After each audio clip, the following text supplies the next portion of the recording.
Hello and welcome. You're on BharatShakti and I'm Nitin Gokhale. 1st of February every year is the raising day of the Indian Coast Guard, which was established as a force, a separate force from the Indian Navy way back in 1978. And from its small beginnings in 1978, the Indian Coast Guard has of course grown substantially in these years, and especially post the Mumbai attack in 2008, the Coast Guard has had substantial support from the government, and its expansion has really caught the eye, not just in India but internationally.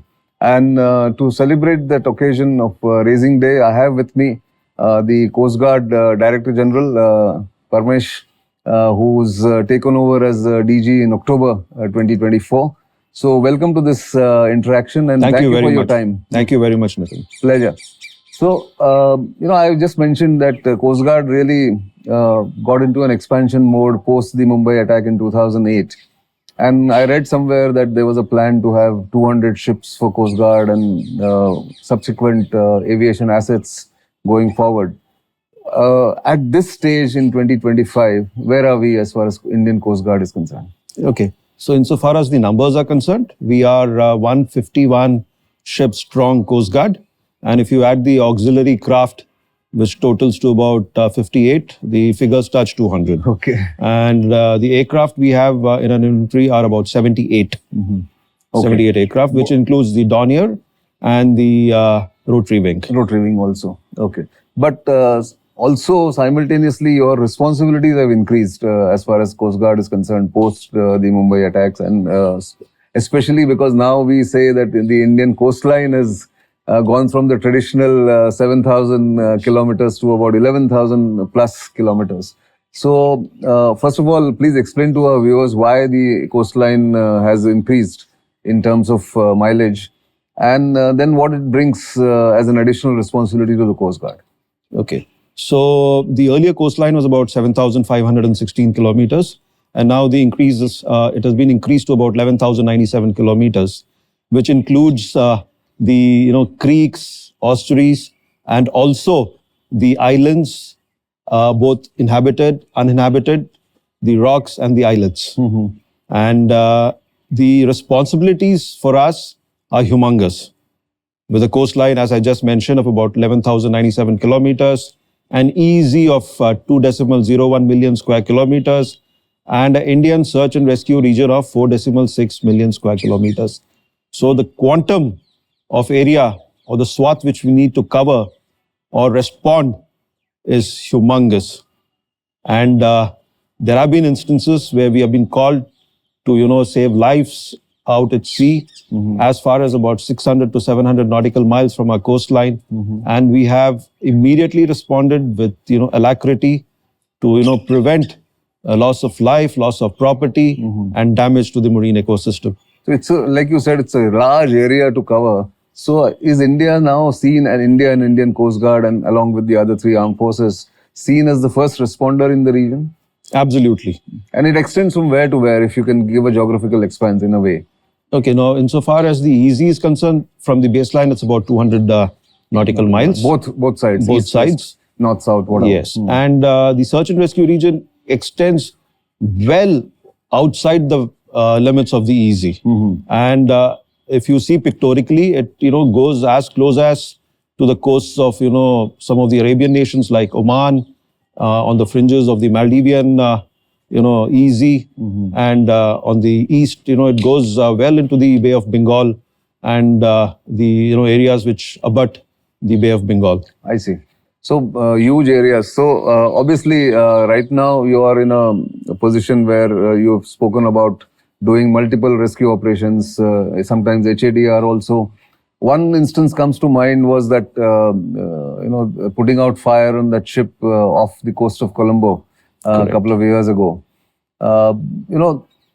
Coast Guard functions, as one understands, is not just about rescuing ships in distress, but also pollution control, preventing illegal fishing, migration, yes. all that. So can you describe your primary objectives and primary job that the Coast Guard does? Okay. So broadly, we can say that the Coast Guard responsibilities are categorized into constabulary duties and benign duties. Now, constabulary duties include anti-poaching, anti-smuggling, interdiction operations, maritime law enforcement, and benign duties include search and rescue, environment protection. So there's a very clear distinction between the responsibilities bestowed on us and the way we carry out our tasks out at sea. Right.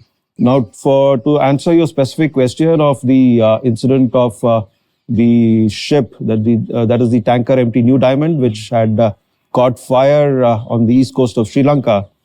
Yes, it was a big challenge for us because the tanker was carrying about 170,000 tons of crude, metric tons of crude, and you can well imagine if that crude had spilt into the oceans, it could have caused a catastrophic, disaster to the ecosystem of Sri Lanka, India, Maldives, everywhere.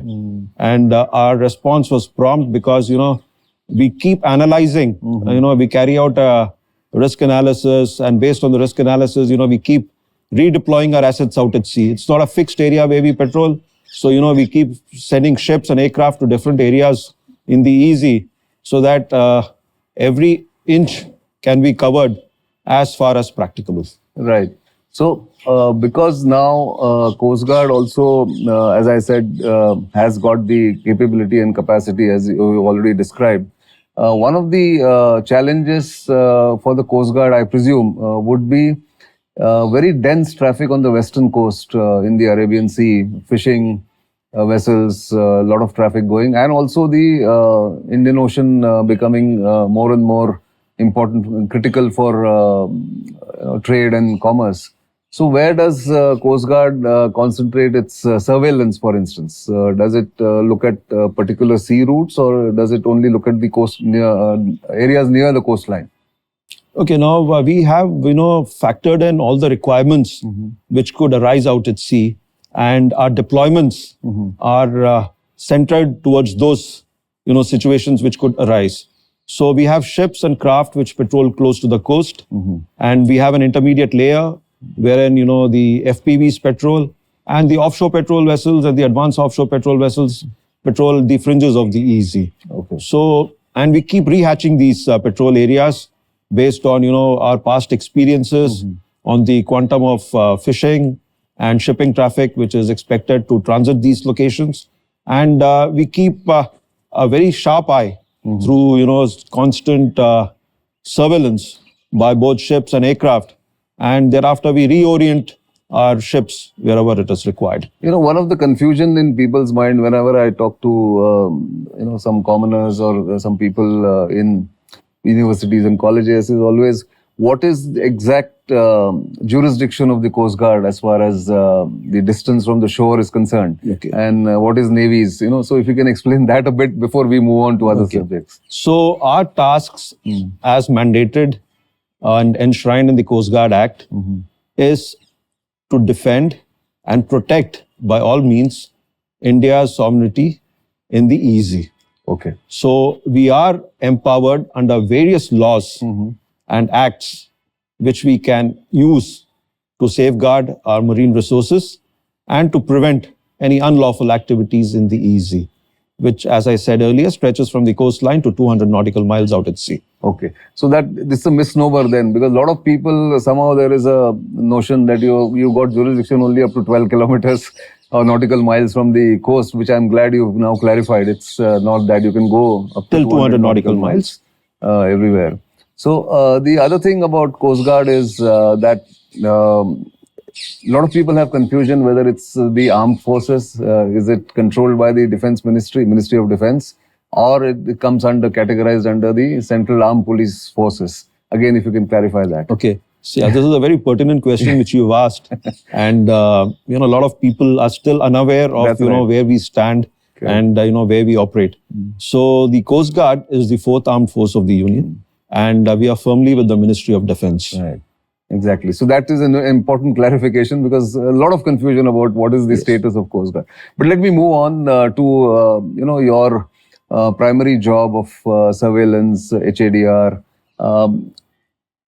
you've got the extensive network across the coastline. So how is the Coast Guard structure evolved over the years? What is the current structure now?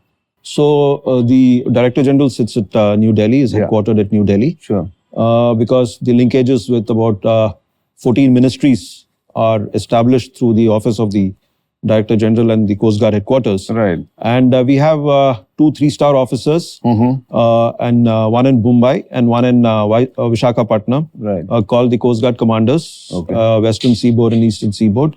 And these Coast Guard Commanders look after the functioning of the 2 regions under them. Okay. That is, the Coast Guard Commander West looks after the functioning of the Coast Guard region Northwest, which primarily looks after the state of Gujarat, and Coast Guard region West, which looks after the states of Maharashtra, Goa, Karnataka, Kerala, and Lakshadweep. Going down south. And the Eastern Seaboard is headquartered at Vishakhapatnam, and he looks after the functioning and coordination of activities of the Coast Guard regional headquarters Northeast, which is there in Kolkata, which looks after the states of West Bengal and Odisha, and Coast Guard Region East, which is headquartered at Chennai, and looks after Andhra, Tamil Nadu, and Puducherry. Okay. And we have a 5th regional headquarters at Port Blair, Okay. which looks after the functioning of the Coast Guard in the Indian Islands.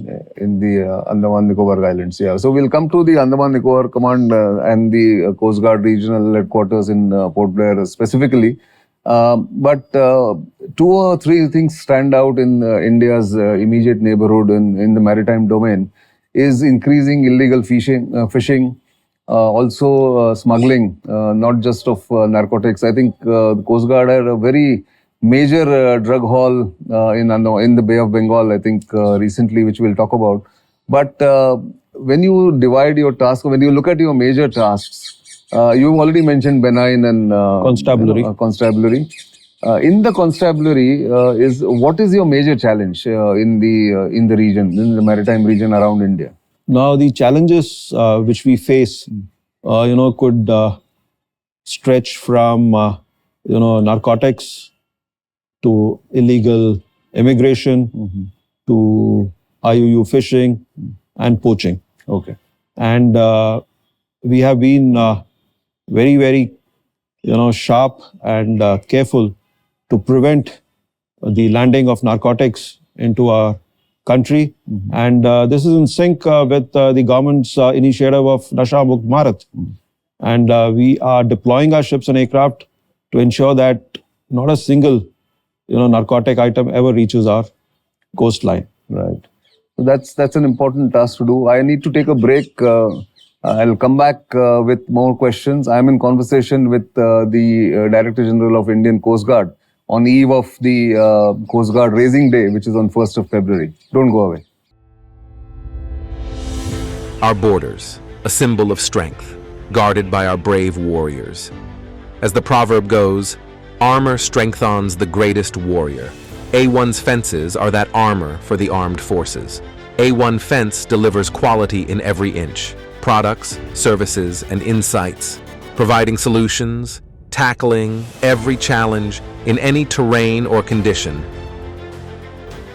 A1 Fence, securing our borders silently.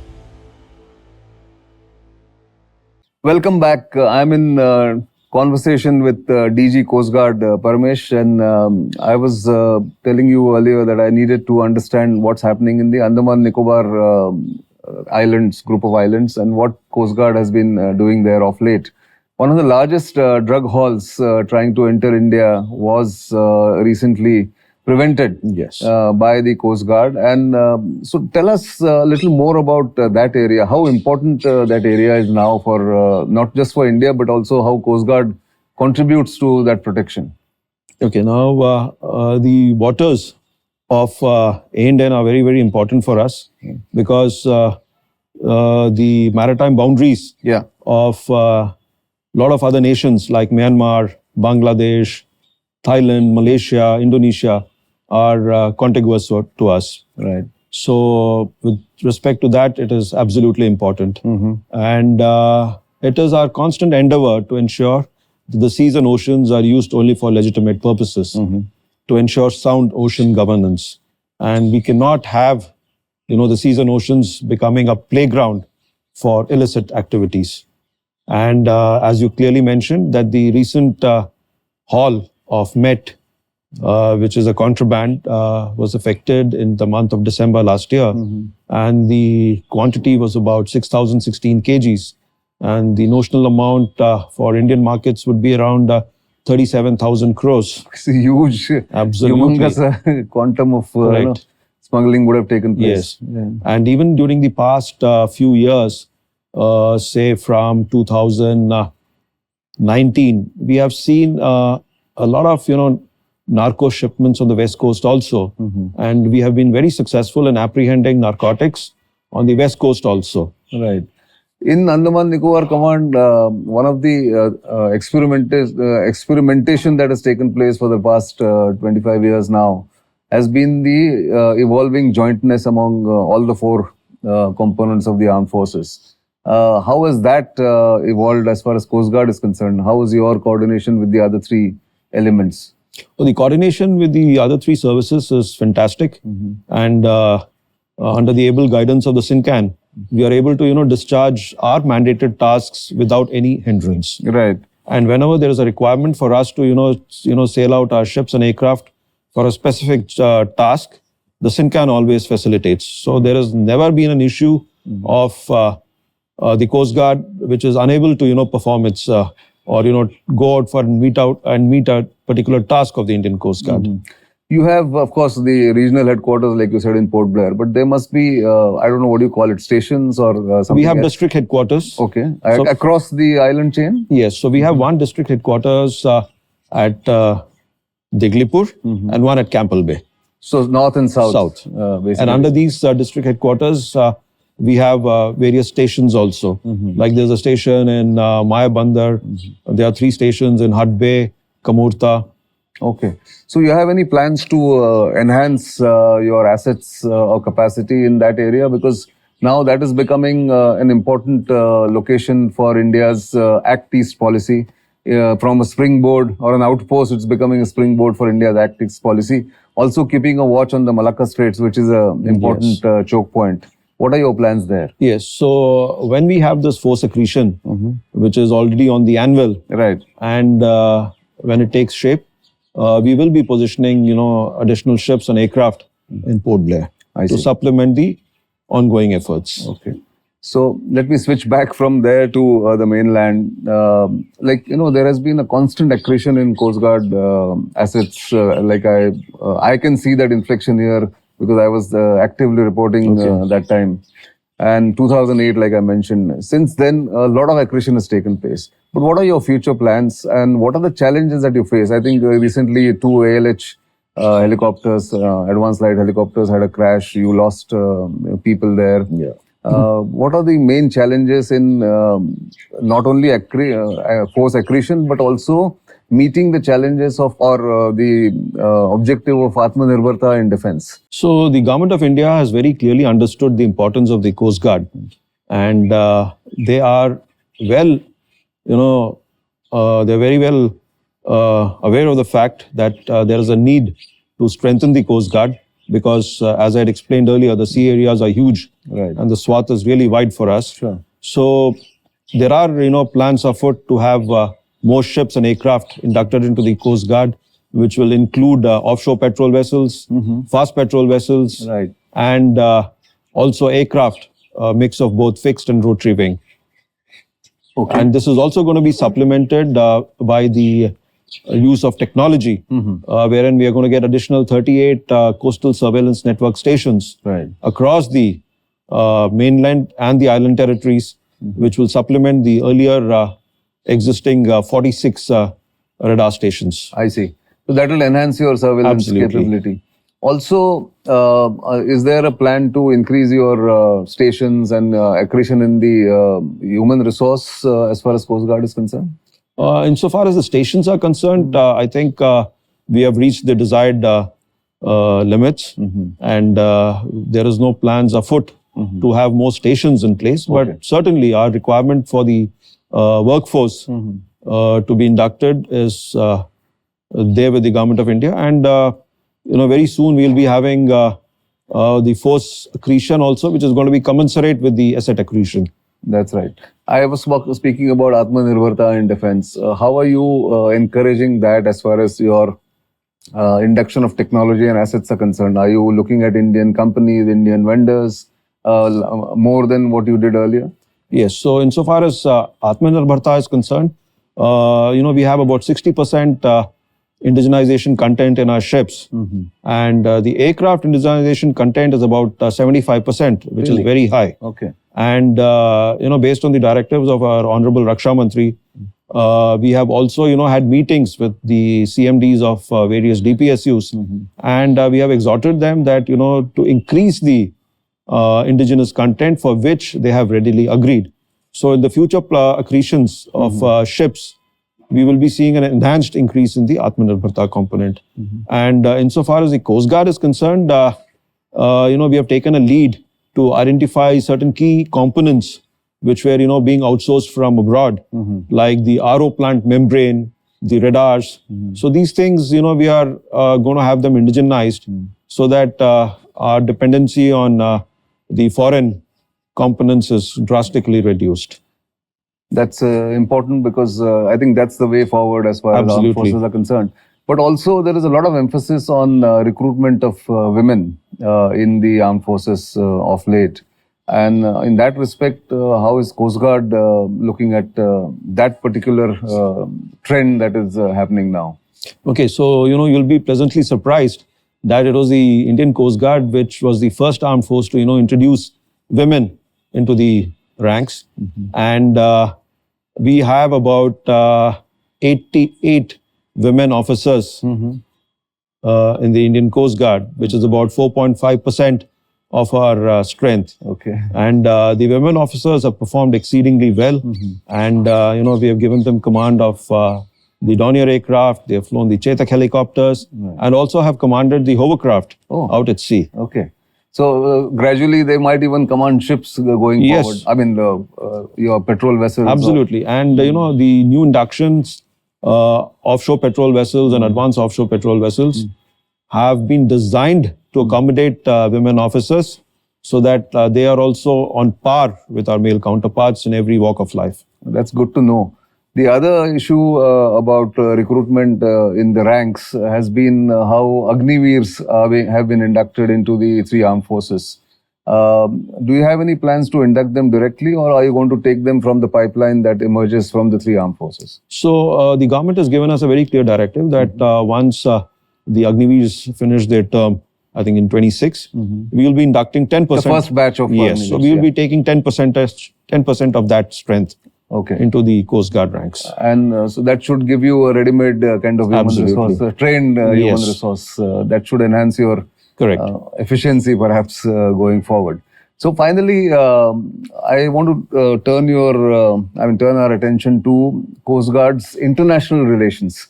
I think Coast Guard is a unique organization in that sense that despite what it does internally or near the Indian EEZ or in the Indian EEZ, it also has a lot of MOUs and understanding with Coast Guards as distant as Japan and other places. So just tell us a little bit about that. So, we are into this scheme called the Whitehall Diplomacy, wherein we have signed 9 MOUs with friendly foreign countries. And interestingly, we have an MOU with our immediate neighbor on the west. Okay. And as part of the MOUs with the friendly foreign countries, we undertake bilateral exercises and high-level meetings. Right. And, you'll be very much surprised to know that during my interactions with my counterparts from, as close as Sri Lanka to as distant as Japan, the governments of these countries, or most of the countries, have understood the importance of the Indian Coast Guard and their respective Coast Guards also. And with that, they intend to give a very big fillip to their Coast Guards. Because as I mentioned earlier, the maritime arena is absolutely dynamic. Sure. And we need to have the Coast Guard fully capable and ready to meet any emergency out at sea. So these MOUs are, very, very good from the Government of India's and the Coast Guard's perspective. because they give us the leverage to, interact with our counterparts, enhance interoperability, capacity build, share best practices, Sure. and, have joint exercises so that, we can hone our skills in various facets of maritime activities. It's good to know. It's a very comprehensive overview of the Indian Coast Guard that you've given us, and I'm sure our viewers will really benefit from some of the confusion that occurs because of Coast Guard's nature of duties and a relatively low profile that Coast Guard has had. I hope that this interaction gives them some food for thought and, of course, some vital information. Thank you for your time and for this interaction. Thank you, Nitin. Thank you very much. Pleasure.